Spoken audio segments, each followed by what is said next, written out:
Hello, welcome back to my channel. ಎಲ್ಲರೂ ಹೇಗಿದ್ದೀರಾ? I hope ನೀವೆಲ್ಲರೂ ಚೆನ್ನಾಗಿದ್ದೀರಾ ಅಂತೇಳಿ ಅನ್ಕೋತೀನಿ. ನಾನು ತುಂಬಾ ಚೆನ್ನಾಗಿದ್ದೀನಿ. ಸೊ ಇದು ಫ್ರೈಡೇ ವ್ಲಾಗ್ ಆಗಿರುತ್ತೆ. ನಾನು 2 ಡೇಸಿಂದ ಯಾವುದೇ ವ್ಲಾಗ್ ಹಾಕಿಲ್ಲ. ಅಂದರೆ ಫ್ರೈಡೇ ವ್ಲಾಗ್ ಹಾಕಿದ್ದೆ, ಆಮೇಲೆ ಸ್ಯಾಟರ್ಡೆ ಹಾಕಿಲ್ಲ, ಸಂಡೇ ಹಾಕಿಲ್ಲ. ಸೊ 2 ಡೇಸ್ ವ್ಲಾಗ್ ಹಾಕಿಲ್ಲ. ಸೊ ಇದರಲ್ಲಿ 2 ಡೇಸ್ ಇದು ವ್ಲಾಗ್ ಇದೆ. 2 ಡೇಸ್ ಅಲ್ಲ, ಓಕೆ, ಟೂ ಡೇಸ್ ಇದು ವ್ಲಾಗ್ ಇದೆ. ಒಂದು ಫ್ರೈಡೇ ಹೇಗೋ ಒಂದು ಹಾಕಿದ್ದೀನಿ, ಅದರದ್ದು ಕಂಟಿನ್ಯೂ ವ್ಲಾಗ್. ಸೊ ನಂತರ ಏನು ಸ್ಯಾಟರ್ಡೆ ಸಂಡೇದು ವ್ಲಾಗ್, ಇದರಲ್ಲಿ 2 ವ್ಲಾಗ್ ಇದೆ. 2 ಡೇಸಿಂದ ಯಾವುದೇ ವ್ಲಾಗ್ ಹಾಕಿಲ್ಲ. ಸೊ ಹಾಗಾಗಿ ಯಾವೊಂದು ಸಬ್ಸ್ಕ್ರೈಬರೂ ಹೆಚ್ಚಾಗಿಲ್ಲ, ಅಷ್ಟೇ ಇದೆ. ನಾನು ಅಂದ್ಕೊಂಡಿದ್ದೆ ಆದಷ್ಟು ಬೇಗ 1000 ಸಬ್ಸ್ಕ್ರೈಬರ್ಸನ್ನಾದ್ರೂ ಬೇಗ ಕಂಪ್ಲೀಟ್ ಮಾಡ್ಕೋಬೇಕು ಅಂತೇಳಿ. ಬಟ್ ಏನು 2 ಡೇಸಲ್ಲಿ ವ್ಲಾಗ್ ಹಾಕೋಕ್ಕಾಗಿಲ್ಲ, ಯಾಕಂದರೆ ನನ್ನ ಸಿಸ್ಟರ್ಸ್ ಎಲ್ಲ ಬಂದಿದ್ದರು, ನನ್ನ ತಂಗಿ ಬಂದಿದ್ಲು. ಸೊ ಹಾಗಾಗಿ ಏನು ವ್ಲಾಗ್ ಏನು ಹಾಕೋದಕ್ಕಾಗಿಲ್ಲ. ಸೊ ಇವತ್ತು 10 ಡೇಟ್ ಗೊತ್ತಿದೆಯಲ್ವ, ಏಪ್ರಿಲ್ 10 ಅಂದರೆ ಎಲ್ಲ ಕಡೆನೂ ರಿಸಲ್ಟ್ ಇದು ಡೇಟ್ ಆಗಿರುತ್ತೆ. ಸೊ ಇವತ್ತೂ ನನ್ನ ಮಕ್ಕಳಿಗೂ ಸ್ಕೂಲಲ್ಲಿ ರಿಸಲ್ಟ್ ಇತ್ತು. ಸೊ ಇವಾಗ ಬೇಗ ಬ್ರೇಕ್ಫಾಸ್ಟ್ ಎಲ್ಲ ಮಾಡಿ ಇವಾಗ ಏನು ಸ್ಕೂಲಿಗೆ ಹೊರಡ್ತಾ ಇದ್ದೀವಿ.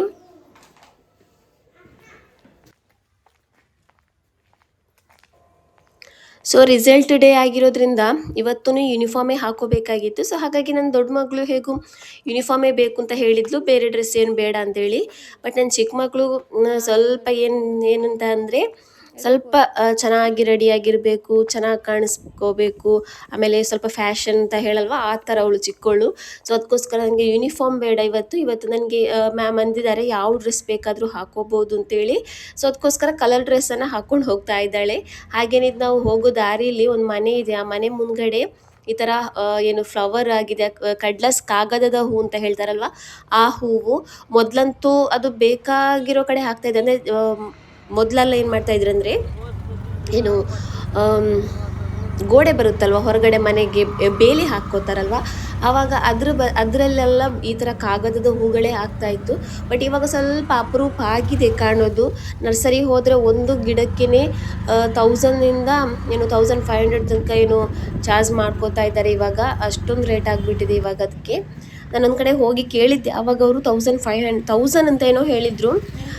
ಇವಾಗ ಅಷ್ಟೊಂದು ರೇಟ್ ಆಗಿದೆ. ಅಲ್ಲೊಂದು ಮನೇಲಿ ಫುಲ್ಲು ಜಾಸ್ತಿನೇ ಆಗಿಬಿಟ್ಟಿತ್ತು. ಸೊ ಇವಾಗ ಆಟೋದಲ್ಲೇ ಸ್ಕೂಲಿಗೆ ಬಂದಿದ್ದೀವಿ. 9:30ಗೆ ಸ್ಟಾರ್ಟ್ ಆಗಿಬಿಟ್ಟಿತ್ತು ರಿಸಲ್ಟ್ ಎಲ್ಲ ನೋಡೋದು. ಸೊ ರಿಸಲ್ಟ್ ಎಲ್ಲ ನೋಡಿ ಮನೆಗೆ ಬಂದಿದ್ದೀನಿ. ಮಾಷಾಲ್ಲ ಇಬ್ರದ್ದು ಒಳ್ಳೆ ರಿಸಲ್ಟ್ ಇದೆ. ಸೊ ನಂತರ ಸೀದಾ ನಮ್ಮಮ್ಮನ ಮನೆಗೆ ಬಂದಿದ್ದೆ. ಇಲ್ಲಿ ನಮ್ಮಮ್ಮ ನೋಡಿ ಯಾವ ಥರ ಜುಗಾಡ್ ಮಾಡಿದ್ದಾರೆ ಅಂತೇಳಿ ಮೊಬೈಲಲ್ಲಿ ವೀಡಿಯೋಸ್ ನೋಡಿದರು. ಆ ತೆಂಗಿನಕಾಯ್ದು ಆ ನಾರು ಬರುತ್ತಲ್ವ, ಆ ನಾರಲ್ಲಿ ಎಣ್ಣೆ ಒರೆಸೋ ಬ್ರಷ್ ಮಾಡೋದು ಅಂತೇಳಿ. ಸೊ ಅದನ್ನು ಮಾಡಿ ಇಟ್ಟಿದ್ದಾರೆ ನಮ್ಮಮ್ಮ ಇಲ್ಲಿ. ಸೊ ಹಾಗೇನೆ ಇಲ್ಲಿ ಅಮ್ಮನ ಮನೆಗೆ ಬಂದಿದ್ನಲ್ವ, ಇಲ್ಲಿ ಮಧ್ಯಾಹ್ನ ಅಡುಗೆನೂ ಅಮ್ಮನ ಮನೆಯಲ್ಲೇ ಆಗ್ತಾಯಿದೆ. ಚಿಕನ್ ಇದು ದೊನ್ನೆ ಬಿರಿಯಾನಿ ಇದೆಯಲ್ವ, ಅದನ್ನು ಮಾಡ್ತಾಯಿದ್ದೀನಿ. ತುಂಬಾ ಟೇಸ್ಟಿ ಆಗುತ್ತೆ ಅಂತೇಳಿ ಅದನ್ನೇ ಮಾಡ್ತಾ ಇರೋದು. ಸೊ ಫ್ರೈಡೇನೂ ಅಲ್ವ ಅಂತೇಳಿ ಅದನ್ನೇ ಮಾಡ್ತಾ ಇದ್ದೀನಿ ಇವಾಗ. ಇದರಲ್ಲಿ ರೆಸಿಪಿ ಅಂತೇಳಿ ಈ ವ್ಲಾಗಲ್ಲಿ ಒಂದು ಚಿಕ್ಕ ರೆಸಿಪಿನ ಒಂದು ಆ್ಯಡ್ ಮಾಡಿದ್ದೀನಿ ಅಷ್ಟೇ. ಸೊ ಸಂಜೆ ಹಸ್ಬೆಂಡ್ ಬರುವಾಗ ಇದನ್ನು ತಗೊಬಂದಿದ್ರು. ಇದಕ್ಕೆ ಜಾಮ್ ಅಂತ ಹೇಳ್ತಾರೆ, ಕನ್ನಡದಲ್ಲಿ ಏನು ಹೇಳ್ತಾರೋ ಅಂತೇಳಿ ಗೊತ್ತಿಲ್ಲ. ಫಸ್ಟಿಗೆಲ್ಲ ಜಾಸ್ತಿ ಸಿಗ್ತಾಯಿತ್ತು, ಇವಾಗ ಸ್ವಲ್ಪ ಅಪರೂಪ ಅಂತಲೇ ಹೇಳ್ಬೋದು ಈ ಥರದ್ದೆಲ್ಲ ಸಿಗೋದು. ಅಂದರೆ ನಮ್ಮ ಕಡೆ ಎಲ್ಲೂ ಸಿಗಲ್ಲ. ಇದು ಹಸ್ಬೆಂಡಲ್ಲಿ ಹೋಗ್ತಾರಲ್ವ, ಅಲ್ಲಿ ಯಾರೋ ತಗೊಬಂದು ಕೊಟ್ಟಿರೋದು ಅವರಿಗೆ. ಸೊ ಇಲ್ಲಿ ಎಲ್ಲರೂ ಸೇರಿ ನನ್ನ ಮಕ್ಕಳದು ಟೆಂಟ್ ರೆಡಿ ಮಾಡಿಕೊಡ್ತಾ ಇದ್ದಾರೆ. ಸೊ ಇದು ನೆಕ್ಸ್ಟ್ ಡೇ ಅಂದರೆ ಸಂಡೇ. ಇದು ಸ್ಯಾಟರ್ಡೇ ಯಾವುದೇ ವ್ಲಾಗ್ ಮಾಡಿಲ್ಲ. ಇದು ಸಂಡೇ ಮಾರ್ನಿಂಗ್ ಸ್ವಲ್ಪ ಹೊರಗಡೆ ಅಂದರೆ ಡಿಮಾರ್ಟಿಗೆ ಹೋಗಿದ್ವಿ. ಡಿಮಾರ್ಟಿಂದ ಸ್ವಲ್ಪ ಐಟಮ್ಸ್ಗಳನ್ನೆಲ್ಲ ತಗೊಬಂದಿದ್ದೆ. ಸ್ವಲ್ಪ ಕೆಲವೊಂದು ಐಟಮ್ಸ್ಗಳೆಲ್ಲ ಖಾಲಿ ಆಗಿಬಿಟ್ಟಿತ್ತು. ಸೊ ಹಾಗೆ ಇದೊಂದು ಸಿಕ್ತು ನೋಡಿ, 179ಗೆ ತುಂಬಾ ಚೆನ್ನಾಗಿದೆ. ಈ ಥರ ಚೀಸ್ ಕೇಕ್ ಎಲ್ಲ ಮಾಡ್ತೀವಲ್ವ, ಆ ಲೇಯರಿಂಗ್ ಆಗಿ ಕೇಕ್ ಮಾಡ್ತೀವಿ, ಅದಕ್ಕೆ ತುಂಬ ಚೆನ್ನಾಗಾಗುತ್ತೆ. ಆಮೇಲೆ ಏನಾದರೂ ಸಲಾಡ್ ಮಾಡಿ ಮಿಕ್ಸ್ ಮಾಡ್ಕೊಳ್ಳೋದಕ್ಕೆ ಚೆನ್ನಾಗಾಗುತ್ತೆ. ಅದಕ್ಕೆ ನಂಗೆ ತುಂಬಾ ಇಷ್ಟ ಆಯಿತು. ಸೊ ಅದಕ್ಕೋಸ್ಕರ ಒಂದು ತಗೊಂಡಿದ್ದೀನಿ. ಇವಾಗ ಇನ್ನೊಂದ್ಸಲ ಹೋದಾಗ ತಗೊಳ್ಳೋಣ ಅಂತೇಳಿ, ಯಾಕೆಂದರೆ ಐಟಮ್ಸ್ ಜಾಸ್ತಿ ಇತ್ತು, ಕೈಯಲ್ಲಿ ತಗೋಬರೋಕ್ಕಾಗಿಲ್ಲ ನನಗೆ ಹಿಡ್ಕೊಂಡು. ಸ್ಕೂಟಿಲಿ ಹೋಗಿರೋದಲ್ವ, ಸೊ ಅದಕ್ಕೋಸ್ಕರ ಒಂದೇ ತಗೊಂಡಿರೋದು.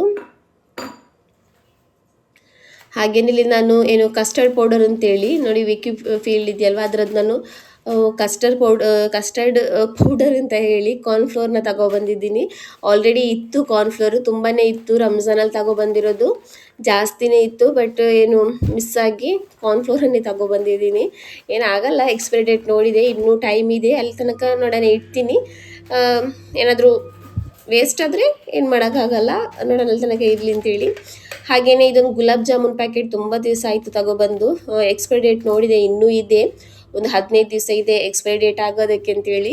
ಸೊ ಅದಕ್ಕೋಸ್ಕರ ಇಲ್ಲಿ ನಾನು ಗುಲಾಬ್ ಜಾಮೂನ್ ಮಾಡ್ತಾ ಇದ್ದೀನಿ. ನನ್ನ ತಂಗಿ ಬಂದಿದ್ದಾಳಲ್ವ ಹೇಳಿದ್ನಲ್ಲ, ಸೊ ಅವಳಿಗೆ ತುಂಬಾ ಇಷ್ಟ, ಅವಳಿಗೂ ಅವಳ ಮಕ್ಕಳಿಗೆಲ್ಲ ತುಂಬಾ ಇಷ್ಟ. ಅವಳಿಗಂತಲ್ಲ, ನಮ್ಮ ಮನೇಲಿ ಎಲ್ರಿಗೂ ಗುಲಾಬ್ ಜಾಮೂನ್ ಇಷ್ಟ. ನಾನಂತೂ ಬೇರೆಯವ್ರು ಮಾಡಿರೋ ಗುಲಾಬ್ ಜಾಮೂನ್ ಅಷ್ಟೊಂದು ತಿನ್ನಲ್ಲ, ಯಾಕೆಂದರೆ ಹೊರಗಡೆ ಏನು ಕ್ರ್ಯಾಕ್ ಬಂದಿರುತ್ತೆ. ಗುಲಾಬ್ ಜಾಮೂನ್ ಅಂದಮೇಲೆ ನೋಡೋದಕ್ಕೇನು ಚೆನ್ನಾಗಿರಬೇಕು, ರೌಂಡಾಗಿ ಗೋಲಾಗಿ, ಏನೋ ಕಟ್ಟೆಲ್ಲ ಇರಬಾರ್ದು, ಕ್ರ್ಯಾಕ್ಸ್ ಎಲ್ಲ ಇರಬಾರ್ದು. ಕೆಲವ್ರದ್ದು ಏನಾಗುತ್ತೆ ಅಂದರೆ ಕ್ರ್ಯಾಕ್ಸ್ ಬರುತ್ತೆ, ಇಲ್ಲಾಂದ್ರೆ ಏನು ಮಾಡ್ತಾರೆ ಅಂದರೆ ಬೇಯಿಸುವಾಗ ಗಡ್ಬಡ್ ಮಾಡಿಬಿಡ್ತಾರೆ. ಅಂದರೆ ಜಾಸ್ತಿ ಹೈ ಫ್ಲೇಮಲ್ಲಿಟ್ಟು ಬೇಯಿಸ್ತಾರೆ, ಮೇಲ್ಗಡೆ ಮಾತ್ರ ಫುಲ್ಲು ಬ್ಲ್ಯಾಕ್ ಆಗಿಬಿಡುತ್ತೆ, ಒಳಗಡೆ ಏನಾಗುತ್ತೆ ಅಂದರೆ ಹಾಗೆಯೇ ಗಟ್ಟಿಯಾಗಿರುತ್ತೆ.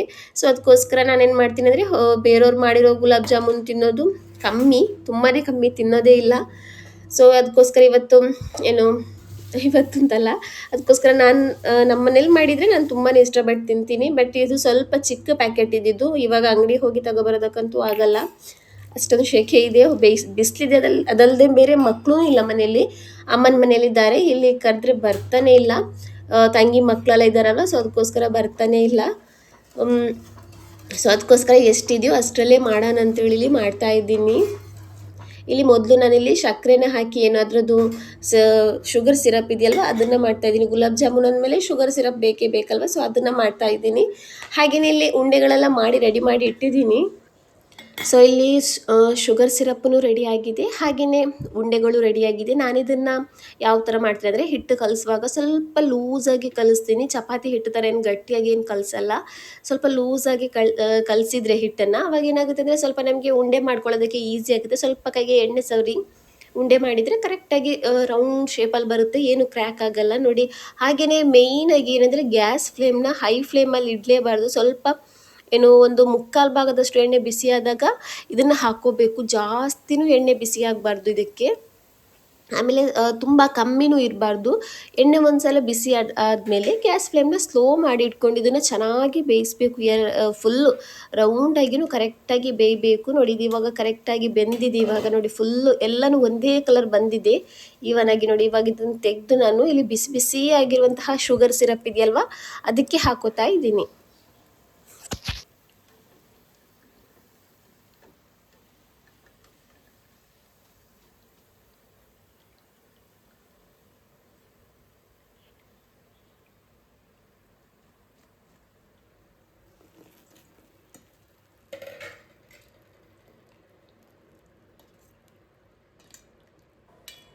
ನೋಡಿ ಯಾವುದು ಒಂದು ಗುಲಾಬ್ ಜಾಮೂನು ಕ್ರ್ಯಾಕ್ ಬಂದಿಲ್ಲ, ಇದು ಚೆನ್ನಾಗಿ ರೌಂಡಾಗಿ ಬಂದಿದೆ. ಕೆಲವ್ರದ್ದು ಜಾಸ್ತಿಯಾಗಿ ಕ್ರ್ಯಾಕ್ ಬರುತ್ತೆ, ನನಗೆ ಕ್ರ್ಯಾಕ್ ಬರೋದೇ ಇಲ್ಲ, ಯಾವಾಗಾದರೂ ಒಂದೊಂದು ಅಪರೂಪಕ್ಕಾಗಿ ಬರುತ್ತೆ ಅಷ್ಟೇ. ಸೊ ಇವಾಗ ಇದನ್ನು ನಾನು ಮುಚ್ಚಿ ಇಟ್ಬಿಡ್ತೀನಿ, ಒಂದು ಗಂಟೆ ಆದರೂ ಇಟ್ಕೋತೀನಿ, ಚೆನ್ನಾಗಿ ಹೀರ್ಕೊಳ್ಳಿ ಅಂತೇಳಿ ಅದರದ್ದು ಶುಗರ್ ಸಿರಪ್. ನೋಡಿ ಇವಾಗ ಯಾವ ಥರ ಇದೆ ಅಂತೇಳಿ ಕೈಯಲ್ಲಿ ಚೆನ್ನಾಗಿ ಹಿಡ್ಕೋಬೋದು, ಅಷ್ಟೊಂದು ಪರ್ಫೆಕ್ಟಾಗಿ ಬಂದಿದೆ ಗುಲಾಬ್ ಜಾಮೂನು. ಒಳಗಡೆನೂ ಚೆನ್ನಾಗಿ ಬೆಂದಿದೆ.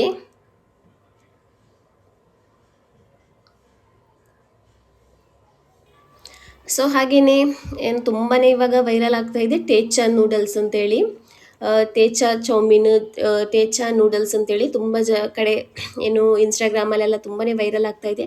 ಸೊ ನಾನು ಟ್ರೈ ಮಾಡೋಣ ಅಂತೇಳಿ ನೂಡಲ್ಸನ್ನು ಫಸ್ಟಿಗೆ ಬೇಯಿಸೋಕೆ ಇಟ್ಟಿದ್ದೀನಿ. ಅದೆಲ್ಲರಿಗೂ ಗೊತ್ತು ಯಾವ ಥರ ಬೇಯಿಸೋದು ಅಂತೇಳಿ.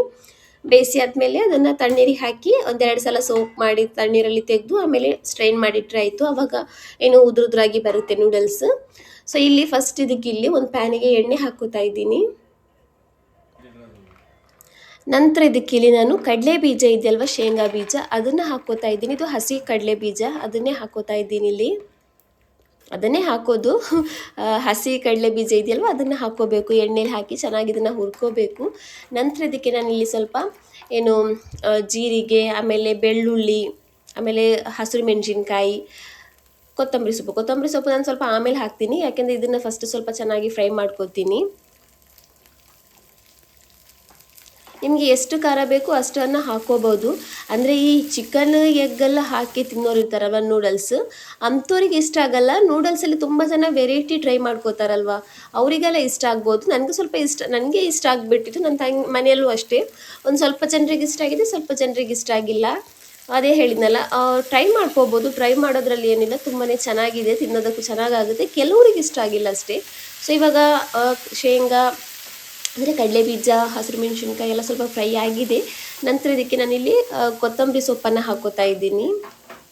ಹಾಕಿ ಇದನ್ನು ನಾನಿಲ್ಲಿ ಆವಾಗಲೇ ಗ್ಯಾಸ್ ಫ್ಲೇಮ್ನ ಆಫ್ ಮಾಡಿದ್ದೀನಿ. ತಣ್ಣಗಾದ್ಮೇಲೆ ಇದನ್ನು ಒಂದು ಮಿಕ್ಸಿ ಜಾರಿ ಹಾಕಿ ತರಿಯಾಗಿ ರುಬ್ಕೋತೀನಿ. ಇದನ್ನು ನಾನು ನಿಮ್ಮ ಹತ್ರ ಕುಟ್ಟೋದು ಇದ್ದರೆ ಅದರಲ್ಲೇ ಕುಟ್ಟಿ ತಗೋಬೋದು. ಬಟ್ ನಂತರ ಅದು ಇಲ್ಲ, ಸೊ ಅದಕ್ಕೋಸ್ಕರ ಮಿಕ್ಸಿ ಜಾರಿಗೇ ಹಾಕಿ ಏನು ತರಿಯಾಗಿಯೇ ಗ್ರೈಂಡ್ ಮಾಡಿ ತಗೊಳ್ಳೋಣ ಅಂತೇಳಿ.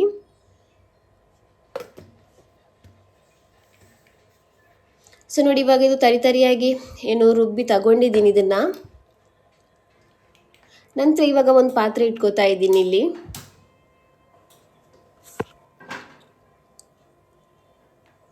ಸೊ ಇವಾಗ ಇದಕ್ಕೆ ಸ್ವಲ್ಪ ಎಣ್ಣೆನ ಹಾಕೋತಾ ಇದ್ದೀನಿ. ಎಣ್ಣೆನ ಹಾಕಿ ನಾವು ಆವಾಗಲೇ ರೆಡಿ ಮಾಡ್ಕೊಂಡಿರುವಂತಹ ಏನು ಆ ಟೇಚ ಇದೆಯಲ್ಲ, ಟೇಚ ಅನ್ನೋದೇ ಅದಕ್ಕೆ. ಅದರಲ್ಲಿ ಏನು ಈ ಕಡೆದು ಡಿಶ್ ಅಲ್ಲ ಇದು ಮುಂಬೈ ಕಡೆದು ಡಿಶ್ ಆಗಿರುತ್ತೆ. ಸೊ ಆ ಕಡೆ ಎಲ್ಲ ಜಾಸ್ತಿ ಯೂಸ್ ಮಾಡೋದು. ನಾನು ಏನು ಇನ್ಸ್ಟಾಗ್ರಾಮಲ್ಲಿ ಯೂಟ್ಯೂಬಲ್ಲ ತುಂಬ ಸಲ ಬರ್ತಾ ಇತ್ತು, ತುಂಬಾ ವೈರಲ್ ಆಗಿತ್ತು. ಸೊ ಅದಕ್ಕೋಸ್ಕರ ಒಂದ್ಸಲ ಟ್ರೈ ಮಾಡ್ಕೊಳ್ಳೋಣ ಅಂತೇಳಿ ಮಾಡ್ತಾ ಇದ್ದೀನಿ. ಸೊ ಇದನ್ನು ಎಣ್ಣೆಲಿ ಚೆನ್ನಾಗಿ ಫ್ರೈ ಮಾಡ್ಕೋಬೇಕು. ಇಲ್ಲಿ ಸ್ವಲ್ಪ ಉಪ್ಪು ಕಮ್ಮಿ ಇತ್ತು, ಉಪ್ಪು ಹಾಕಿಲ್ಲ ನಾನು. ಸೊ ಅದಕ್ಕೋಸ್ಕರ ಇಲ್ಲಿ ಉಪ್ಪನ್ನು ಹಾಕೋತಾ ಇದ್ದೀನಿ. ಹಾಕಿ ಇದನ್ನು ಚೆನ್ನಾಗಿ ಫ್ರೈ ಮಾಡ್ಕೋಬೇಕು. ನಂತರ ಇದಕ್ಕೆ ನಾವು ಬೇಯಿಸಿಟ್ಟಿರುವಂತಹ ನೂಡಲ್ಸ್ ಇದೆಯಲ್ವ, ಚೌಮೀನ್, ಅದನ್ನು ಹಾಕೋಬೇಕು. ಅದನ್ನು ಹಾಕಿ ಇಲ್ಲಿ ಸ್ವಲ್ಪ ಸೋಯಾ ಸಾಸನ್ನು ಹಾಕೋತಾ ಇದ್ದೀನಿ. ಹಾಕಿ ಇದನ್ನು ನಾವು ಚೆನ್ನಾಗಿ ಮಿಕ್ಸ್ ಮಾಡ್ಕೋಬೇಕು. ಅದೇ ಹೇಳಿದ್ನಲ್ಲ, ಈ ಚಿಕನ್ ಎಗ್ ಈ ಥರದ್ದೆಲ್ಲ ಇರಲೇಬೇಕು ಅನ್ನೋರು ಇರ್ತಾರಲ್ವ ನೂಡಲ್ಸಲ್ಲಿ. ಸೊ ಅಂಥವ್ರಿಗೆ ಇಷ್ಟ ಆಗಲ್ಲ, ಖಂಡಿತ ಇಷ್ಟ ಆಗಲ್ಲ. ಆಮೇಲೆ ಕೆಲವ್ರು ಇರ್ತಾರೆ ಏನು ನೂಡಲ್ಸಲ್ಲಿ ವೆರೈಟಿನ ಟ್ರೈ ಮಾಡ್ಕೋತಾರೆ. ಸೊ ಅಂಥವ್ರಿಗೆಲ್ಲ ಇಷ್ಟ ಆಗುತ್ತೆ. ಅದೇ ಹೇಳಿದ್ನಲ್ಲ, ನಮ್ಮ ಮನೇಲಿ ಅರ್ಧ ಜನರಿಗೆ ಇಷ್ಟ ಆಗಿದೆ, ಅರ್ಧ ಜನರಿಗೆ ಇಷ್ಟ ಆಗಿಲ್ಲ. ನನಗೆ ಇಷ್ಟ ಆಗಿದೆ, ನನ್ನ ತಂಗಿ 3-4 ಜನರಿಗೆ ಇಷ್ಟ ಆಗಿದೆ, 3 ಜನರಿಗೆ ಇಷ್ಟ ಆಗಿದೆ, ಒಬ್ಬೊಬ್ರಿಗೆ ಇಷ್ಟ ಆಗಿಲ್ಲ ಅಷ್ಟೇ.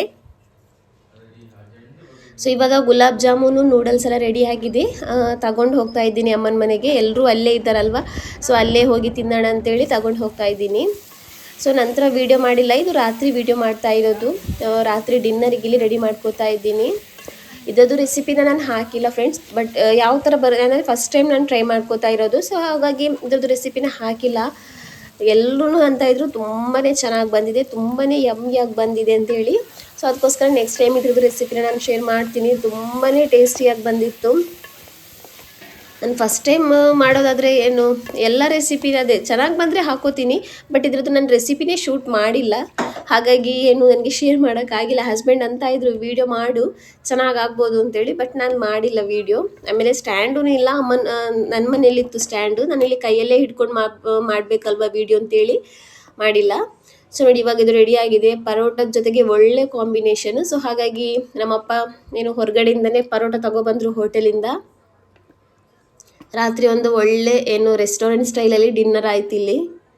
ಪರೋಟದ ಜೊತೆಗೆ ಈ ಚಿಕನ್ ಇದು ಒಳ್ಳೆ ಮಸಾಲ, ಇದರದ್ದು ಹೆಸರಿದ್ದು ಮಮ್ತಾಜ್ ಅಂತೇಳಿ. ಅದಕ್ಕೆ ನಾನಂದೆ ಚಿಕನ್ ಮಮ್ತಾಜ್ ಜೊತೆಗೆ ಪರೋಟ ಶಹಜಹಾನನ್ನು ತಿಂದ್ಕೊಳ್ಳಿ ಅಂತೇಳಿ.